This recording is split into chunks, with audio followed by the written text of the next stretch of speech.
Os marqueteiros João Santana e Mônica Moura contaram na delação premiada que os ex-presidentes Lula e Dilma Rousseff sabiam do esquema de Caixa 2 nas campanhas do PT e que os pagamentos dependiam da palavra final de Lula. E disseram mais, viu, Ana? A Mônica Moura revelou que alguns pagamentos eram feitos com dinheiro dentro de caixas de sapatos. Vamos falar com o Fábio William em Brasília. Bom dia, Fábio. O Supremo quebrou o sigilo das delações. As delações estavam guardadas sob sigilo, né? É isso, bom dia Chico, Ana, bom dia para todo mundo. E assim as informações vão chegando aos montes, uma atrás da outra. Por falar nisso, para disfarçar os montes de dinheiro da propina, o jeito encontrado, como você disse aí, era escondê-los em caixas de sapato e também em caixas de roupa, segundo a marqueteira Mônica Moura. E que a palavra final de tudo, segundo o casal de marqueteiros, era de Lula. Foi em 2005, durante o escândalo do Mensalão, que Lula chamou o marqueteiro João Santana para acertar os serviços da campanha dele à reeleição. Segundo Santana, o ex-presidente Lula sabia do uso de Caixa 2 e que acordos financeiros foram feitos com Antônio Palocci, que foi ministro da Fazenda de Lula. Ainda de acordo com o marqueteiro, nos encontros que teve com Palocci, ficou claro que Lula sabia de todos os detalhes, de todos os pagamentos por fora, porque Palocci sempre alegava que as decisões definitivas dependiam da palavra final do chefe. A mulher e sócia de João Santana confirmou. Ela era quem fazia as discussões finais de preços e contratos. O documento diz que o presidente Lula sabia do valor total da campanha, o que seria pago oficialmente e o que seria pago por fora, porque Antônio Palocci relatou a Mônica Moura diversas vezes durante a negociação, na fase de discussão sobre valores, que tinha que falar com Lula, porque o valor era alto e ele não tinha como autorizar sozinho. Palocci também disse que parte do dinheiro por fora, não oficial, seria pago em espécie, a combinar, e parte seria pago pela empresa Odebrecht. Palocci disse que, para a segurança de todos, os depósitos seriam feitos em uma conta no exterior pela Odebrecht, pois, além do porte e seriedade, a empresa tinha o respaldo do chefe, expressão que já tinha sido usada. O casal contou também que teve atraso nos pagamentos de valores não declarados. E se referindo aos atrasados, o presidente, vez por outra, perguntava a João Santana: e aí, os alemães estão lhe tratando bem? Os alemães, no caso, eram Odebrecht. Mônica Moura contou que a campanha teve como valor aproximado 24 milhões de reais para os 2 turnos. 13.750.000 foram pagos de forma oficial. 10 milhões foram pagos de maneira não oficial. Ficou acordado que esse pagamento seria quitado metade por Antônio Palocci em espécie como forma de dificultar o rastreamento. A outra metade seria paga pela Odebrecht por meio de transferência no exterior. Mônica Moura contou que em 2006 e 2007 foi constantemente a São Paulo e que um enviado de Antônio Palocci levava sacolas que tinham dentro caixas de sapato e de roupa cheias de dinheiro e que usualmente a entrega era feita em uma casa de chá de um shopping. Ela falou que foram repassados assim 5 milhões de reais. A defesa de Lula declarou que a perseguição política por meios jurídicos ao ex-presidente fica mais clara a cada dia e que as delações não provam nada. O advogado do ex-ministro Antônio Palocci disse que o preço que está sendo cobrado pelo que chamou de liberdade impune é a citação ao nome do ex-ministro e do ex-presidente Lula. A Odebrecht voltou a declarar que está colaborando com a Justiça, que assinou um acordo de leniência que já reconheceu seus erros, que está comprometida com o combate à corrupção. O casal de marqueteiros disse também que negociava diretamente com a ex-presidente Dilma Rousseff. Mônica Moura disse que ela e Dilma criaram um sistema paralelo para se comunicar por e-mail e que foi informada pelo e-mail secreto que havia prisões decretadas contra ela e o marido João Santana. Foi aí, nos jardins do Palácio da Alvorada, que a marqueteira Mônica Moura disse que conversou com a ex-presidente Dilma Rousseff sobre as investigações da Lava Jato. Um dos anexos do acordo de delação da marqueteira diz que a presidente estava preocupada que as investigações chegassem à conta da Suíça de Mônica Moura e João Santana, o que a colocaria em perigo porque sabia que a Odebrecht tinha realizado pagamentos de suas campanhas por meio de depósitos de propinas na conta do casal.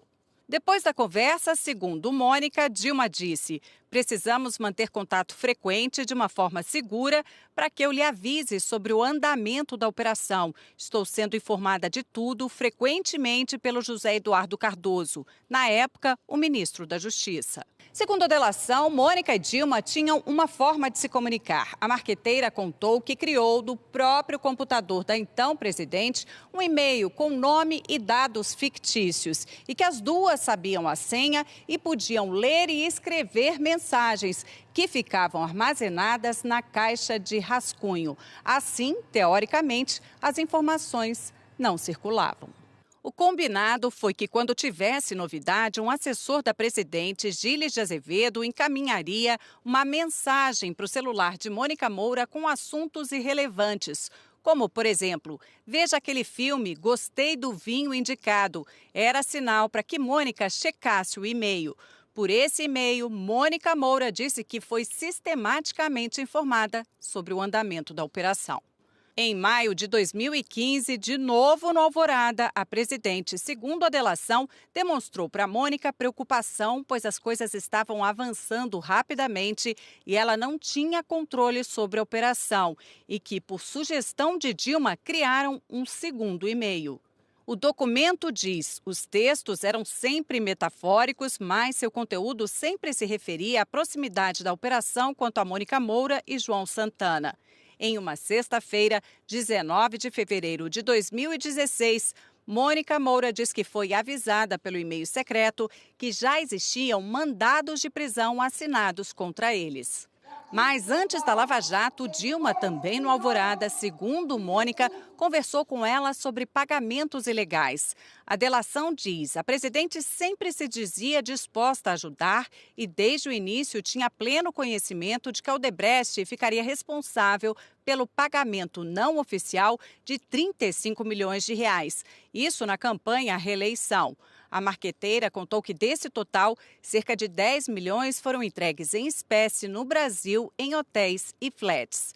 Segundo os delatores, ficou uma dívida de 25 milhões que nunca foi paga porque a Lava Jato já estava em andamento. O acordo de delação fala também em uma dívida da campanha de Dilma de 2010, que seria de 10 milhões. João Santana disse que conversou com a presidente em um almoço e que ela o tranquilizou que o acerto seria feito.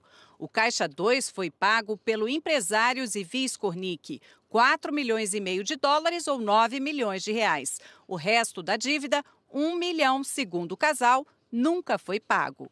Também teve pagamento em dinheiro vivo, 5 milhões de reais entregues em espécie pela Odebrecht em São Paulo por pessoas que Mônica Moura disse que imaginava que eram doleiros.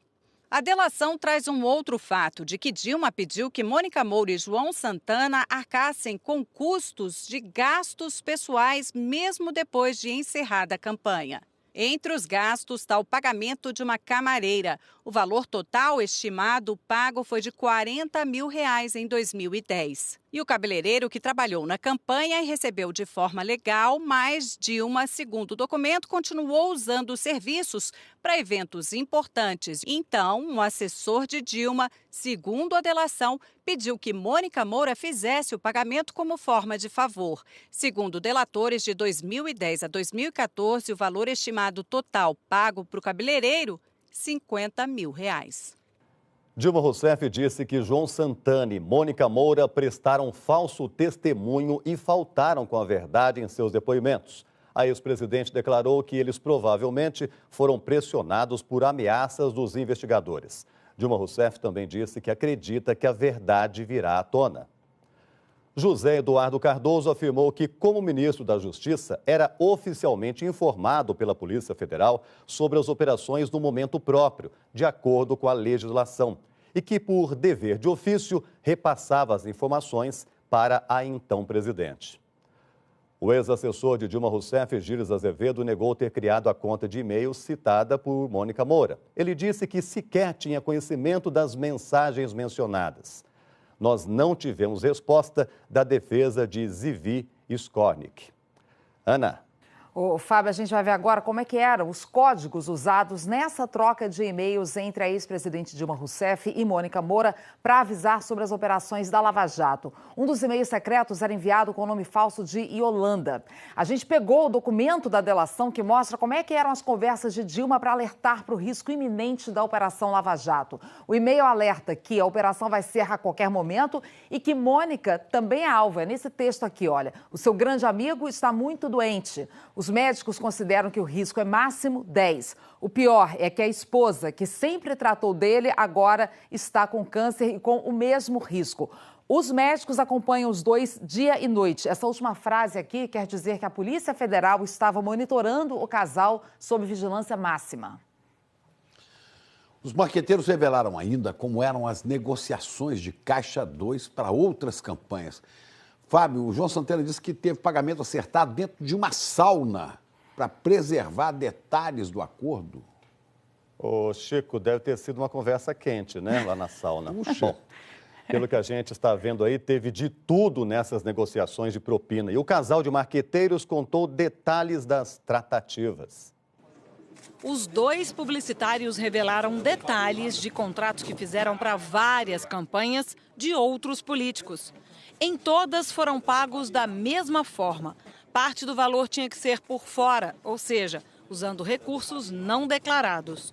Mônica Moura disse que a campanha do então candidato à Prefeitura de São Paulo, Fernando Haddad, em 2012, custou 50 milhões de reais e que acertou o valor com o ex-ministro do governo Lula, Antônio Palocci. Afirmou que foi combinado, como sempre, um valor oficial, 30 milhões de reais e mais 20 milhões por fora. O esquema de pagamento incluía a entrega de dinheiro em espécie, quase sempre em hotéis.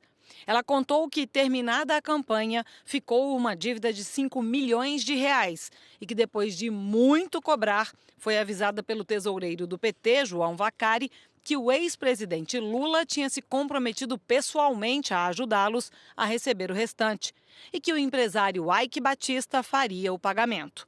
Mônica disse que 2 anos depois do pagamento, em 2014, foi procurada por um advogado do empresário que, preocupado, disse que queria fabricar um projeto fictício para justificar aquela transferência de dinheiro.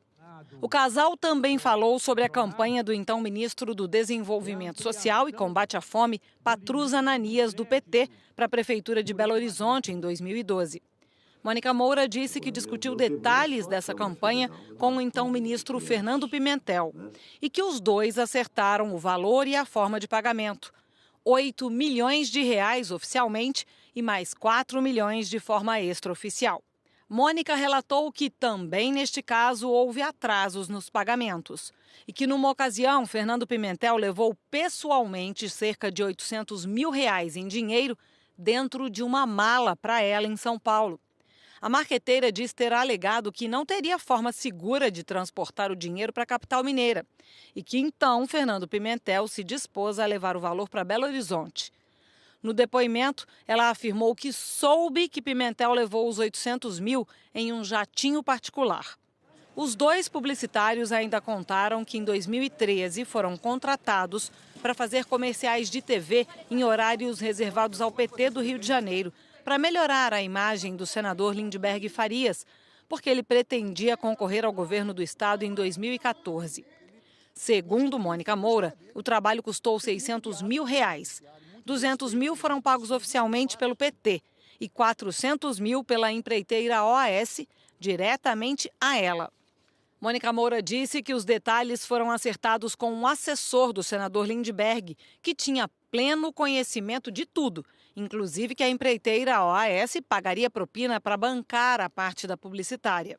Sobre a campanha da então petista Marta Suplicy para a Prefeitura de São Paulo em 2008, Mônica Moura contou que ela e o marido, João Santana, receberam aproximadamente 18 milhões de reais. 7 milhões e meio foram pagos oficialmente e 10 milhões por fora. Mônica relatou que a maior parte do pagamento foi garantido por Antônio Palocci, por meio da Odebrecht, e que num determinado momento um assessor de Palocci chegou a pedir que ela alugasse um flat em São Paulo para que a entrega não ocorresse mais numa loja de shopping. Durante a delação, a publicitária deu uma informação curiosa. Diz que Marta Suplicy pediu a João Santana que contratasse, de forma fictícia, o marido dela, Luiz Favre, e justificou afirmando que ele era estrangeiro e queria que ele tivesse um rendimento oficial no Brasil. Mônica Moura afirmou que Favre foi contratado com um salário mensal de R$20 mil durante uns 12 meses. O casal também contou que fez campanha para a senadora petista Gleisi Hoffmann, que disputou a prefeitura de Curitiba em 2008. Mônica Moura afirmou que discutiu os pagamentos dessa campanha com o marido de Gleisi, o então ministro do Planejamento, Paulo Bernardo.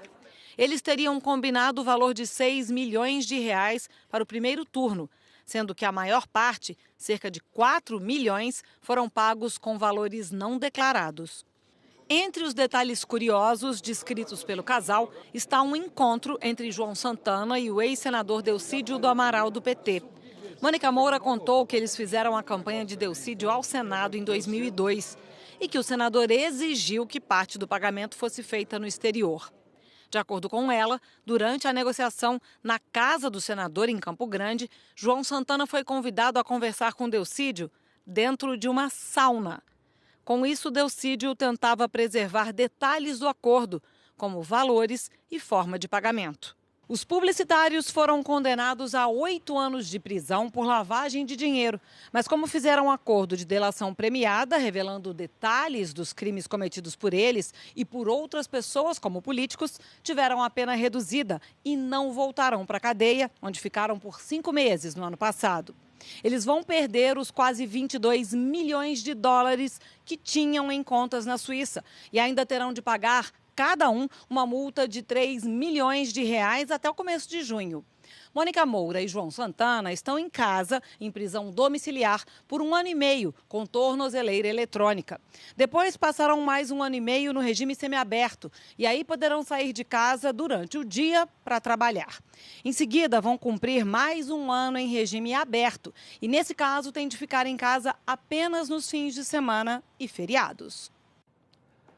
Delcídio do Amaral, Fernando Haddad e João Vacari disseram que as declarações de João Santana não são verdadeiras e que palavra de delator não é prova no processo penal brasileiro. O advogado de Eike Batista disse que as informações relacionadas a ele foram objeto de depoimento feito de forma voluntária pelo empresário em maio do ano passado. O advogado de Fernando Pimentel disse que não comenta mais as tentativas dos delatores de se verem livres de suas responsabilidades por meio de mentiras. Patrus Ananias e Lindbergh Farias afirmaram que as contas de suas campanhas foram aprovadas pela Justiça Eleitoral. A senadora Gleisi Hoffmann declarou que nunca conversou sobre recursos, pagamentos ou contas de campanha com o casal. Paulo Bernardo também negou as acusações. Zeca, do PT, disse que nunca autorizou qualquer repasse à delatora. Marta Suplicy disse que jamais participou ou teve conhecimento de negociações ilegais. E nós não conseguimos contato com Luiz Favre. A Odebrecht voltou a declarar que está colaborando com a Justiça, que assinou um acordo de leniência, que já reconheceu seus erros e que está comprometida com o combate à corrupção. E a nossa produção está em contato com a OAS.